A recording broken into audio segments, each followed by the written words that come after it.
A month ago, we saw the end of daylight saving time when we all got to enjoy that extra sleep as we turned our clocks back an hour. But the time change, falling back rather, also brought earlier sunsets, and it presents dangers to pedestrians. Jennifer Wright from TXDOT is here to talk about it. Jennifer, what do drivers need to think about now? Well, when daylight savings time ended, the sun had been setting just after 6 p.m. Suddenly, it began setting just after 5 p.m. and that overnight change did not mean folks adjusted their routines. With El Paso's temperate climate, it's still very attractive to be out walking your dog or getting some exercise.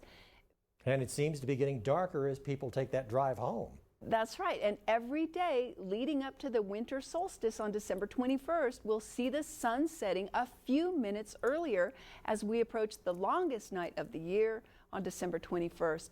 Both drivers and pedestrians need to be aware of the dangers of mixing with traffic. So what are some things people can do to avoid a pedestrian vehicle crash when it's dusk? Well, be aware that twilight gives everything a muted grayish cast, making it hard to distinguish details and see people. That's one challenge. Just after sunset then, once darkness falls, the area alongside a busy roadway is very dark in contrast to the lights we see in the roadway. And our night vision is impaired by car lights and street lights, making anyone outside the lighted area even harder to see.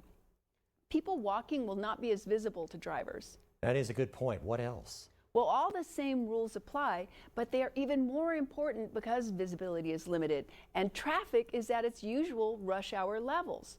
So drivers should slow down approaching intersections and check for pedestrians who, again, are much harder to see. Pedestrians should watch for cars and try to make eye contact with the driver to be sure they see you. When in doubt, let the car pass. Remember, more pedestrians are killed by not yielding to drivers than drivers not yielding to pedestrians. So pedestrians should also avoid mid-block crossings and only cross in designated crosswalks. But even though they have the right-of-way in a crosswalk, they should make sure oncoming cars are stopping before stepping out into the street. And so many of those pedestrians are wearing dark clothing. How can pedestrians make sure drivers see them? We highly recommend pedestrians wear something reflective. Light clothing is not enough. Carrying a flashlight is a good idea too.